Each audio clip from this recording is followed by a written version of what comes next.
a man sits at a pub with a deck of cards.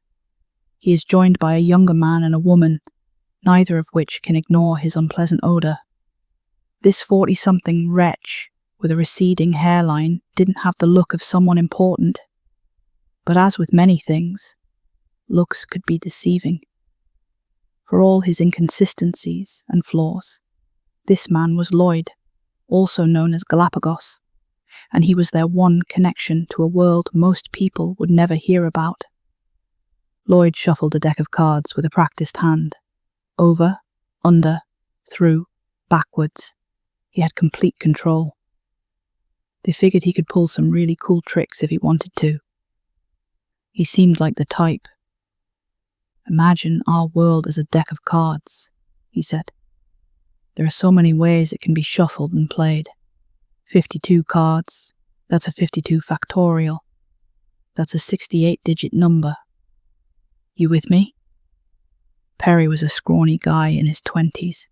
His side-parted rat blonde hair might give the impression of a Catholic prude, quite the opposite of his very private search history. "Sure, big number," said Perry. "I get it." "Really big number," added Lloyd, "but it's still a number. It has an end. Our world works the same way. It's like a game that can be played over and over and over again, until you run out of cards and ways to play them. And we ran out of it long ago." Tamara rolled her eyes. She wasn't a fan of this metaphysical crap, but she had no choice but to believe it. She'd seen it with her own brown eyes. She'd lost people to it. Good people. She tied her frizzy hair into a bun, but kept getting that one strand of hair poking at her nose. Tamara was hesitant about showing her face in public, given the circumstances, but she didn't have much choice. Lloyd wouldn't have approached unless he could clearly recognize them. He continued to speak, shuffling his deck as he went along. "So what happens when the games run out? Well, the deck shuffles, and we go again. But now we got to break the rules to get new combinations. Some cards are shuffled backwards, some are drawn twice in a row. We might see completely new cards taken from different decks.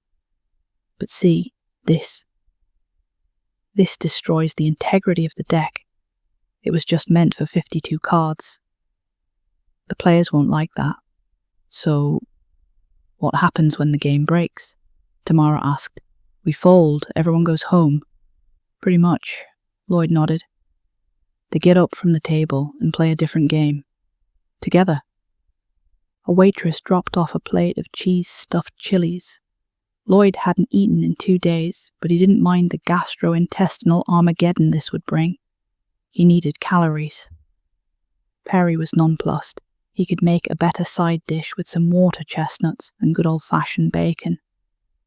Maybe a splash of honey. "So we're screwed," Tamara said. "That's all there's to it, then." "Sort of," said Lloyd, stuffing his face. "There are some working theories. Hatchet's been working on something." "Of course they have," said Perry. "When are they not trying to screw people over?" "They figure that if you kill the player, they can't finish the game," Lloyd continued. "They've been working on something big, reassigned a third of their global workforce to this one project. We're talking a budget equal to the GDP of several nations." "Kill the player?" Perry scoffed. "Won't that just kill everyone? Or is it like a Nietzschean we killed God kind of thing?" "No. It's very real. And we don't know for sure what's going to happen, but we figure the game will, at least, not end." "It'll just stall then," said Tamara. "Nothing new to play." "Yeah, I'm not about that," said Lloyd, shaking his head. "I think that's the worst kind of hell. Some kind of timeless stasis." Perry waited patiently for Lloyd to finish his chilies. The waitress came back around with a couple of beers. The conversation picked up as she left. "So, we got to consider our options. I've gone over this 100 times, but I want to hear your thoughts. What can we do? How do you save the game?" "We get a new player," said Tamara. "Someone who hasn't played before." "Doesn't matter," said Lloyd. All cards have been played. It's done. Doesn't matter who holds the deck. What else? Play a different game, said Perry. Get some dice. Play Yahtzee. Ah, but our world is a deck of cards. Changing the game removes us from the equation, and we don't want that. Next. This just sounds like a drawn-out way of saying we're fucked, still, said Tamara. You're not making a good case. Lloyd shrugged, popping another chili and downing it with 5 long gulps of his beer. Let me spell it out for you then, he said. Some want to kill the player. Some want to take their place. Some want to burn the deck and piss on the ashes. And as far as I know, the only thing we can do is hope the player sticks around for a couple more rounds. Lloyd ordered in a plate of nachos and a BLT. They had a couple of drinks and let the December night lull into the late hours. Lloyd showed them the rules of gin rummy as they discussed their various ideas. Perry was half asleep, yawning in and out of whatever awareness he could muster. Tamara soldiered on as Lloyd prepared himself for a round of solitaire. How do we know the game is breaking? Tamara asked. I mean, maybe this is normal. Life, Lloyd said, putting down an ace of hearts. It's the first broken rule. There isn't meant to be life. Just look at the planets around us. No life anywhere. Is there supposed to be? There used to be. Life is a symptom. An intelligent life is the terminal stage. So this is a pattern? Yeah, he nodded. From what we understand, every single planet in our solar system has gone through the same cycle. And when any kind of life gets into the picture, everything goes to shit. He put down a 2 of hearts, pushing an empty plate to the side. Tamara couldn't help but to notice him peeking over at the bar every now and then. Maybe he wasn't done drinking yet. Lloyd shook the thought out with a shudder. We thought Mars was the last one, but turns out it was Jupiter. In some weird metacosmic way, Jupiter is sort of our planetary mum. We were supposed to be one of her moons, a sibling to her moon, Io. So, all planets had life at some point? Yeah. All of them? All of them. Even Pluto. Pluto's not a planet, said Lloyd, shuffling his cards back into the deck. But yeah, even Pluto. And it's not just any life either. It always ends with people. Some kind of people. And why is that the end? What makes people so bad? Because we talk and listen. We make the player realize the game is over. Figures, Tamara chuckled. We never learn when to shut up. Story of my life. As the evening wound down, the 3 of them left together. A 4th member of the group waited outside, a tall, bald man in a shiny dark coat, but looking a little closer would reveal a couple of strange details. For example, his coat doesn't move in the wind. His eyes didn't shift. He turned his entire head to look, like an owl. His monotone voice could easily be mistaken for disinterest, but Evan felt a lot of things, many of which were unavailable to ordinary people. Any trouble? Perry asked. No. They'd been followed before, but a lot of pursuits stopped dead in their tracks after Perry asked Evan to help. It was useful to have a good pair of eyes on your side, as long as you didn't ask too many questions about what happened to the pursuers. Evan wasn't just a peculiar person. In more ways than one, he was inhuman. We should go, said Evan. We're too exposed. Tamara rolled her eyes. While she could tolerate Evan and his antics, she had a hard time adhering to his rigid schedule. Relax, Bug. I can see the damn motel from here. Don't call him that, Perry added. I don't like it when you call him that. It's a sign of affection. Get a better one. Evan started walking, dragging the group along as they argued. Perry and Evan retreated to a room on the corner. It was the only room with a bathtub. which Evan had already filled up with sugar water and gelatin. He usually slept with the shower on, but he rarely needed more than a couple of hours of rest. Perry once described Evan's sleeping arrangements as stepping into a steam room assaulting a bakery. Tamara had her own room 1 floor up, wall to wall with Lloyd.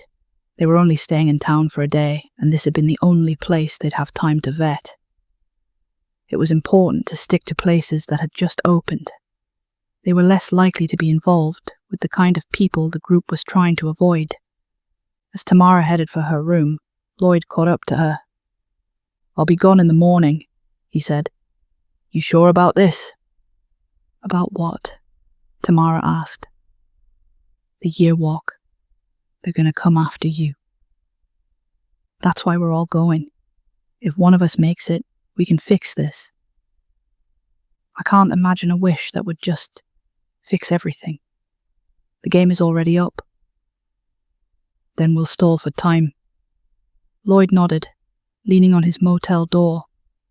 He cleared his throat, breaking the silence. "All right, do that. Go for time." Tamara nodded, turning to her door.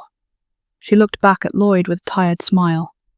"So if people are the last sign of trouble, does that mean there were people on Mars?"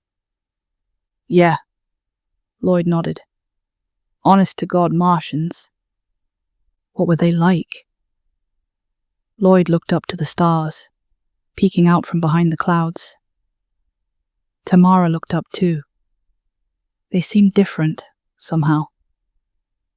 "We think they were ocean dwellers," Lloyd said. "Big, slimy things. I wonder what they were like. I think they were pretty much like us, curious." Tamara nodded as the clouds overtook the last star. It was almost time. Next time she saw those stars, she'd be a Yearwalker. She wished Lloyd a good night, went inside, and shut her door. Ever since Tamara first heard about the Yearwalk, it had been at the center of her thoughts.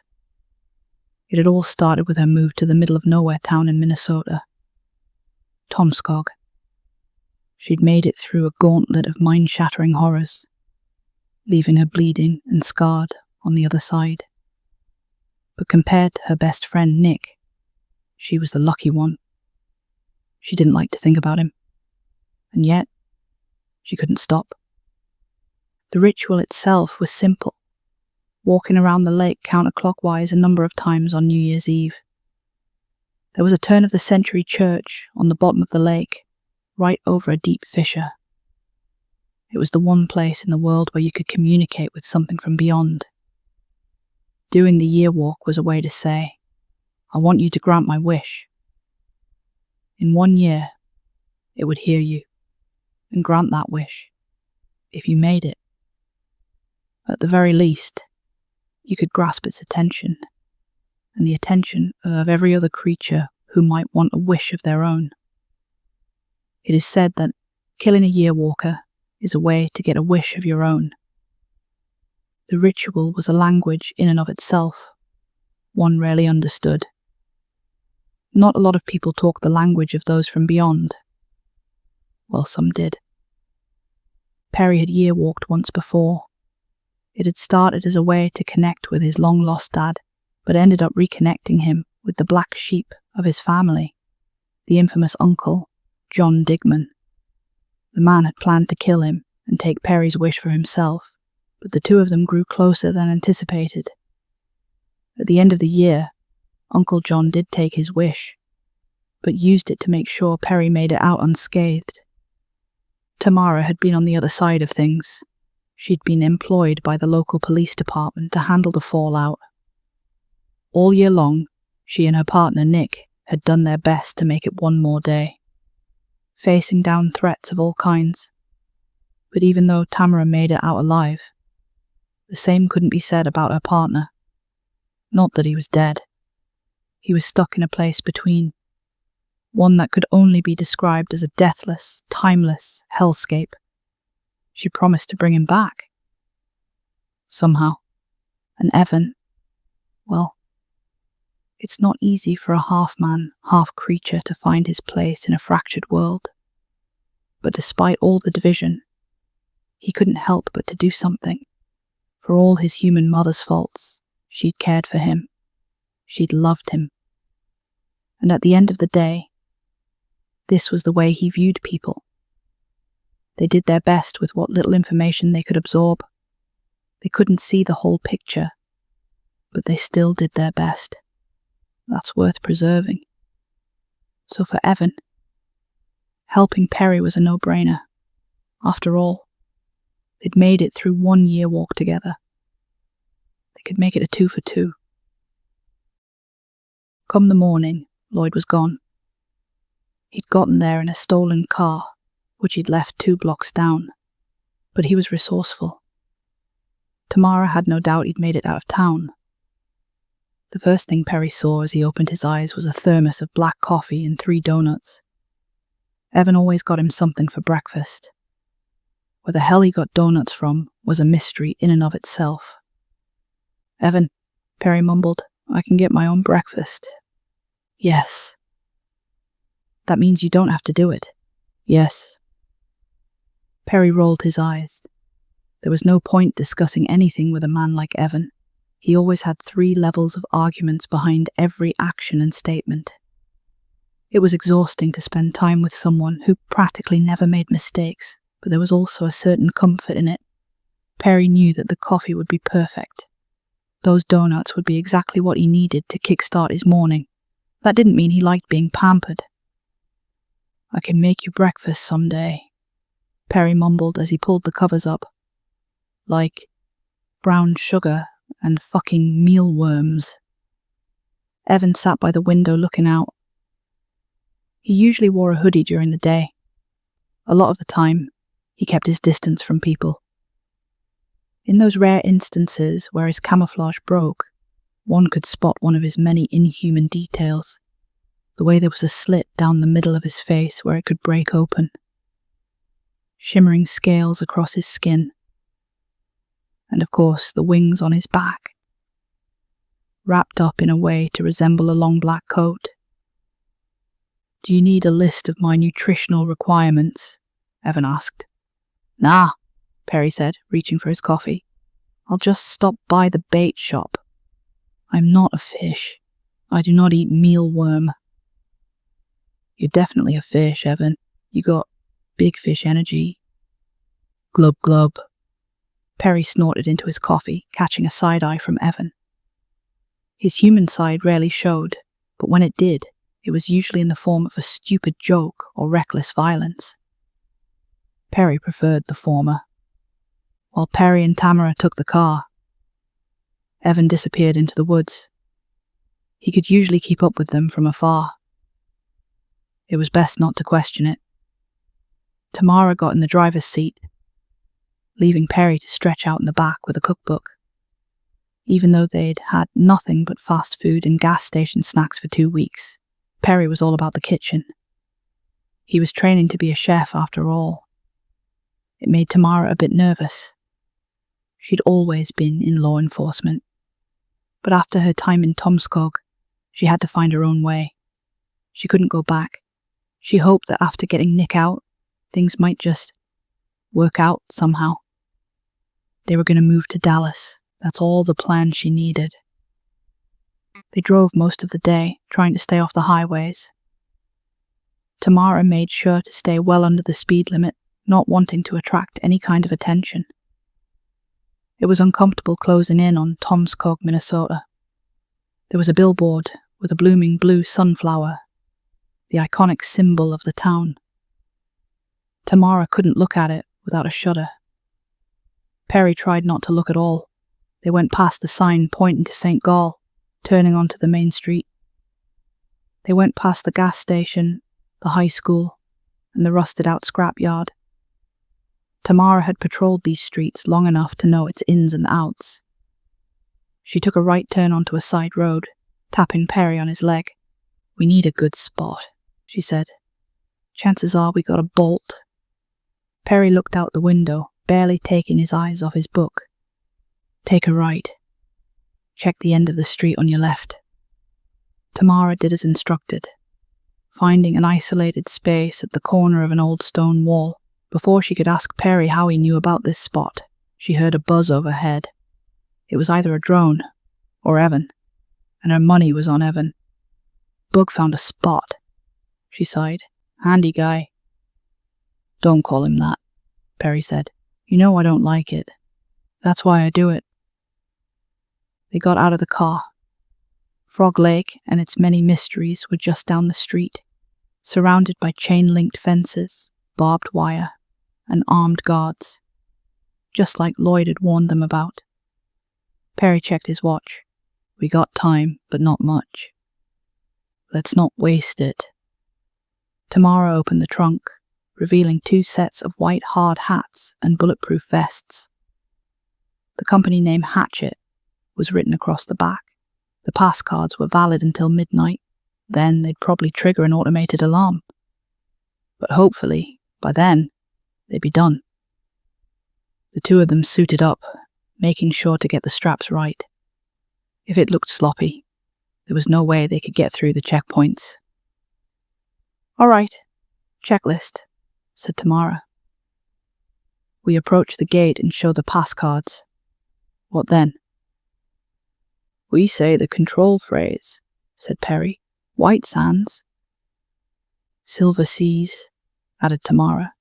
All right, we're through the gate. Next step. Split up, spend about 30 minutes. Don't ask questions, don't answer questions.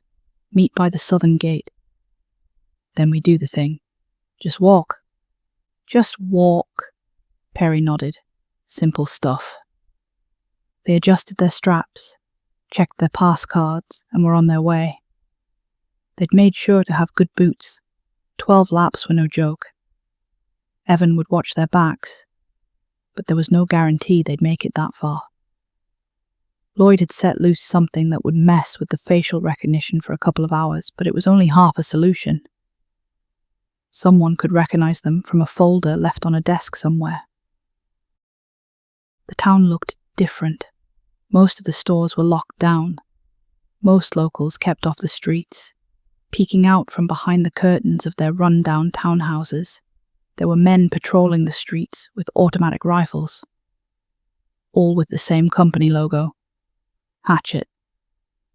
The surreal look of those men walking up and down the roads played right into the absurdity of their reality. They were following a folk ritual to communicate with an entity that, by all means, might not even exist. And all of it just to make a wish.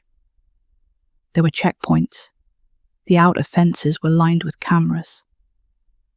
Perry had the sudden realization that if Lloyd's software wasn't up to date, they could be walking straight into a trap.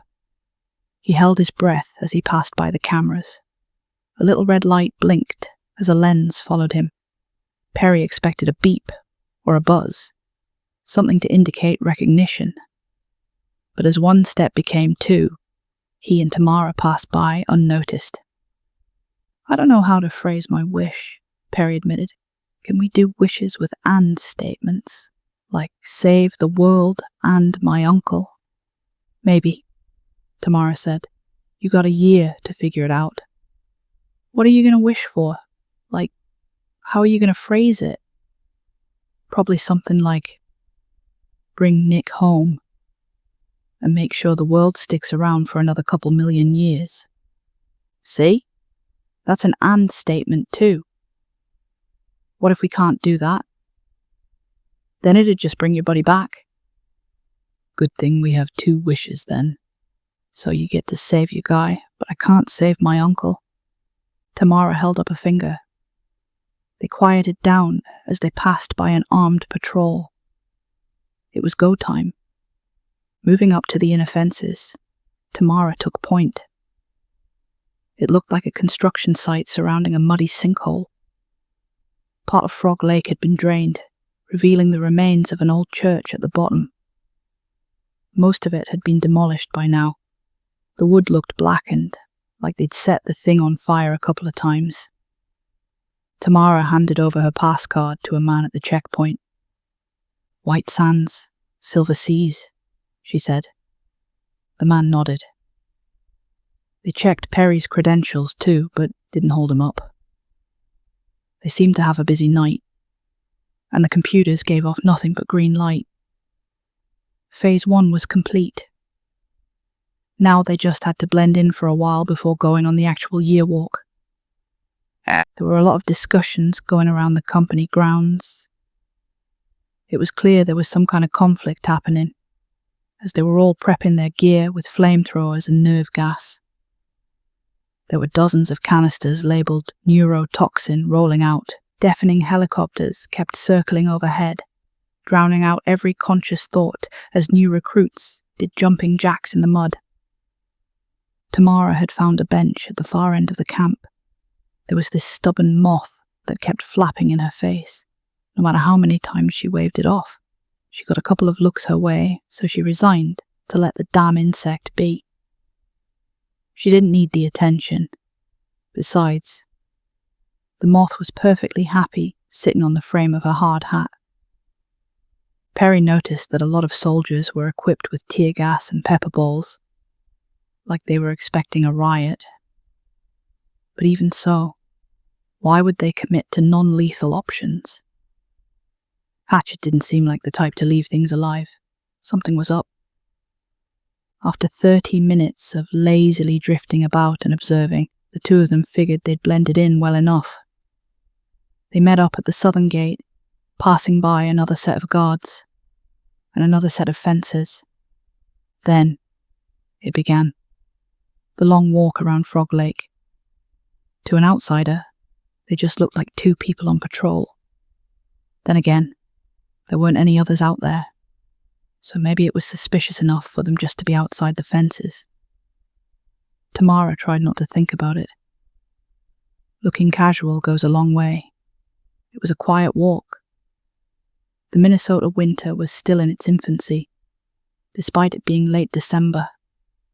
The wind was harsh, cutting straight through their clothes and leaving them with a sense of being cold and sweaty at once. They clearly hadn't dressed for the occasion.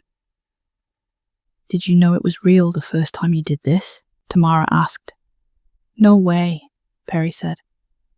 "That's like, you don't throw a penny into a fountain knowing it'll get you a wish. You just kind of hope." "Would you've done it if you'd known it was real?" "Maybe," Perry shrugged, "but I sure as hell would have prepared better." "At least you had your uncle, right? This time we're on our own." "I wouldn't be so sure." Tamara raised an eyebrow at him. Perry gave her a cheeky grin. "You never know. John's a tricky guy." They could hear fireworks in the distance, but they couldn't see the lights. The thought crossed their minds that maybe it wasn't fireworks. Maybe it was gunfire. As they made their way around the lake, lap after lap after lap, Tamara noticed something. There were imprints in the mud, fresh ones, and they weren't theirs. She stopped Perry for a moment as they looked a little closer. "Two people," she said. "One big, one smaller." "Is it old? Like days old?" "Doesn't look like it." Tamara straightened out, looking down the path. She couldn't see anyone. Maybe they'd stepped off the path, or were too far ahead. "I don't like this," she said. "Were there other Yearwalkers when you last did this?" "No," said Perry, shaking his head. "Just people out for a stroll. The lake's too big for someone to accidentally do this. So maybe we're working with someone who knows what they're doing." Perry didn't like that. Not at all. As the trail twisted and turned around what remained of Frog Lake, the camp was buzzing with activity. More helicopters, alarms, team leaders barking orders and directing troops. There had to be at least 200 people present, by a rough estimate. There were trucks going in and out, carrying unmarked crates and barrels. At one point, something resembling a jet fighter passed in the distance. "It feels like a war zone," Tamara mumbled. You think they're fighting something? Why else would you bring that kind of weaponry? As a deterrent? I don't know, Perry said. I figure the kind of things Hatchet tends to go up against don't respond well to deterrence. It was hard to threaten something that couldn't die, or something that couldn't understand the concept of a firearm. It was like trying to threaten a snake with a lawsuit. But seeing the kind of effort they were putting into it, Tamara couldn't help but to think of that space in between spaces where she had left Nick behind. That strange place still loomed in the back of her mind, but it was as if something was pushing her to forget. It was getting harder to picture, but she remembered there being something on the other side, something she couldn't dare to imagine breaking through to our world. Another moth fluttered about. Tamara brushed it aside, spitting furiously. She hated these things. As her vision focused, she noticed the steps in the mud growing clearer. Whoever was up ahead was getting closer. Tamara slowed her step, and Perry followed suit. Soon enough, they noticed two people on the road ahead. One was an average man with slick black hair and a brown coat. The other was a tall, muscular figure with long, unkempt hair. But what stood out to Tamara wasn't their appearance. It was the moths. She could see them following the tall man as he passed by a light post. They were practically swarming him, and he didn't seem to mind. Up ahead, she whispered. See him? Yeah, Perry nodded. Man, that guy's gotta be 6'7", 6'8". Before Tamara could ask Perry to hush, the moth on her helmet took flight. Tamara grabbed Perry's arm, pulling him back. Without a word, they fell back, hiding behind a pine tree. They watched the moth flutter forward, landing on the tall man's hand. He turned to look their way. I don't like him, Perry whispered. I don't know why. Trust that gut, Tamara whispered back. I don't like him either. The tall man shook his head and continued down the path. Perry hadn't seen Evan for a while. It wasn't that strange. The place was crawling with surveillance. There were camera drones, helicopters. Hell, there might be a satellite pointed straight at the lake for all he knew. Hatchet was pulling out all the stops. There was no telling what they might do. It was better for Evan to stay back unless absolutely necessary, but Perry figured he knew that already. They passed through the Hatchet camp over and over as one lap around the lake turned to 4, turned to 6, turned to 8. All day long, they walked and walked and walked. It was strange, though. The two men ahead of them seemed to walk straight through the camp, unnoticed. As day turned to evening, the fireworks got intense enough to drown out the sporadic gunfire.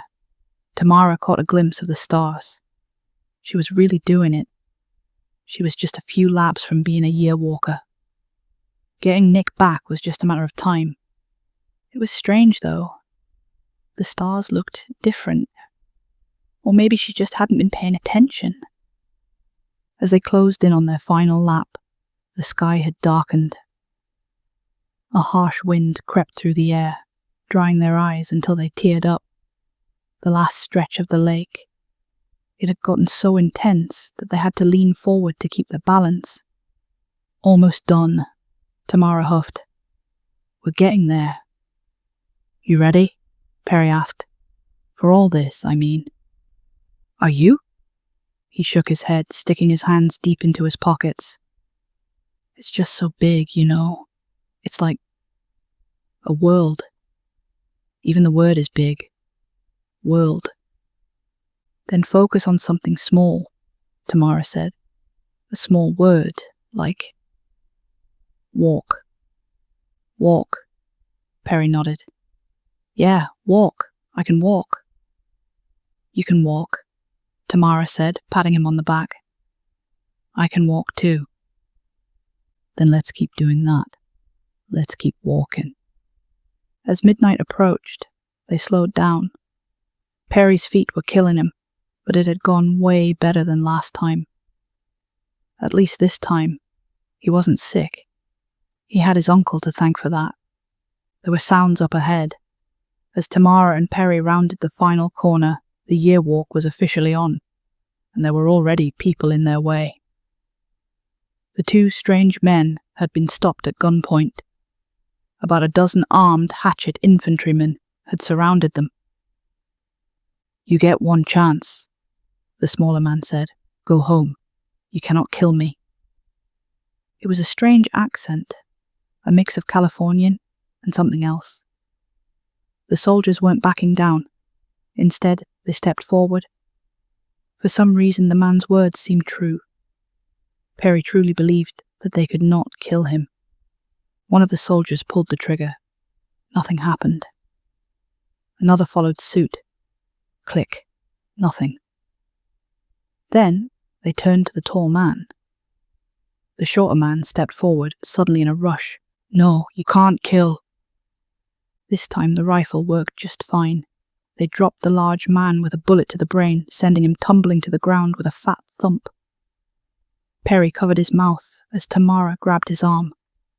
"We gotta go," she whispered. "We gotta go right now." The short man turned to the crowd of riflemen. They shone their lights at him, leaving him illuminated like a center stage actor. Perry saw his silhouette as the man pointed to the soldiers, one by one. "Burn," the man said. And a soldier was lit on fire, drowned screams and sizzling fat popping against Kevlar. Burn, burn, burn. Fire, fire, fire. Screams as rifles clicked. As Perry was pulled along, he saw a soldier flank the man with pepper spray, the non-lethals that he'd seen them practice with at camp. The black-haired man got a face full of spray, stopping him from saying anything else. He was beaten and tased and taken to the ground in handcuffs. What the man said had been true. They couldn't kill him, but he'd said nothing about being silenced. Tamara pulled Perry into the woods. She patrolled these streets. She knew them pretty well. She pulled them across a jogging trail and across a field. A drone buzzed overhead with a blinking red light. "Shit," Tamara wheezed. "Shit, shit, shit." "We can split up," Perry said.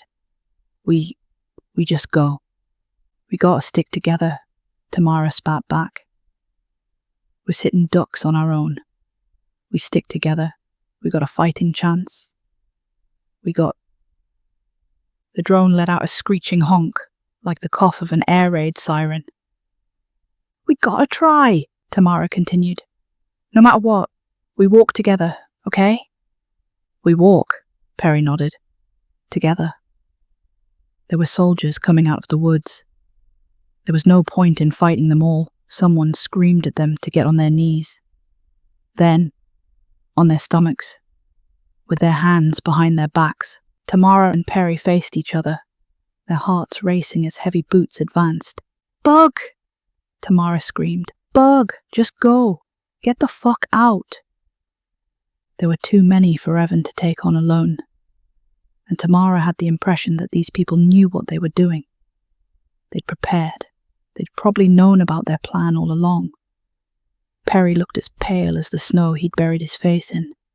Tamara could see his breath rise and fall like a frightened animal. Then, he smiled. "Don't call him that," he said. "I don't like it when you call him that. That's why I keep saying it." And with that, someone draped a black hood over their heads, manacles shut around their wrists. But there were no gunshots. Director Lohman watched from across the field. To an outsider, she might resemble a perky 20-something-year-old woman with short red hair and a grey pantsuit. Field directors had some of the highest turnovers in the company, but her predecessor had held the title for decades, until she'd gotten herself eaten at sight beat.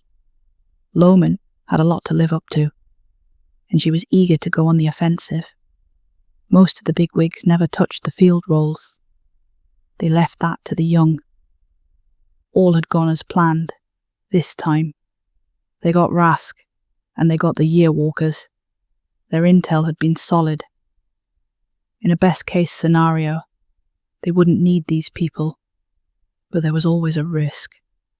Something could pop up last minute, and if it did, they could use a wish or two. They could keep these around as a backup. And Rask, well, if they could keep him locked in a vault somewhere, that'd cure a couple of headaches. "We got Syscom on line 1, a struggling walkie-talkie sparked. "We need a target." "Can we take them across the border?" she asked. "We got the Azul site up. Ducey pulled the plug a couple months ago." "Fuck," she sighed. "Site B still down?" "Affirmative." "West Virginia, South Dakota?" Closed and closed. "What about the Rattler contract? We still got that going, right?" "Yes, but we've been advised not to cross the ocean with a Yearwalker. Because of the fucking Martians." Director Lohman spat. Out of all the things she had to worry about, this wasn't one she'd anticipated. Site B had been prepped for months until some dumb fuck had triggered a site-wide glitch. The site was flooded with all kinds of freaks running rampant. She still couldn't believe her predecessor had gotten herself eaten by a goddamn slime. "What about the pit? We still got the pit?" "That's not secure, but it's deep as shit, and only an idiot would go there." The voice on the other end held their tongue. They likely had something to say about idiots and sending high-value targets to the pit. Lohman doubled down. "Get them to the pit. Oklahoma is nice this time of year." She handed the walkie over to one of the drone operators and watched the helicopters take to the skies. The countdown was on. 1 year. That's all there'd be. As the prisoners were carried off, a pair of inhuman eyes watched from afar. Ivan didn't blink as he turned his head upward, counting the individual rotation of the helicopter's spinning blades. He'd wanted to step in, but there were too many, and they were too prepared.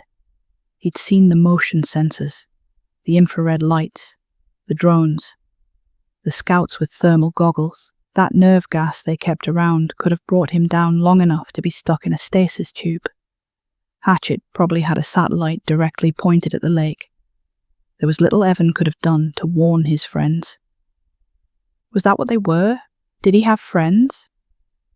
He hadn't considered the official term. He would have to think about this. He was good at thinking. He'd work something out. There was still a year to go. The walk has begun. 2 subjects captured. 1 witness escaped. Wish status unresolved. Next transmission Tuesday. Yeah, thanks. So that was the first part of the last Yearwalk. If you managed to get all the way through and haven't listened to any of Satterdead's other stories, you're probably like, what the fuck? Do not swear. Fuck off. Anyway, I've linked the playlist here so you can catch up. This also includes the full series, The Yearwalker, which explains a lot. This series has 12 parts, and I'll be posting each part on a Tuesday. Stick around for 3 months as a channel member or Patreon supporter, and I'll turn you into the main character of your very own Midnight Creepypasta story. Survival not guaranteed. Good night.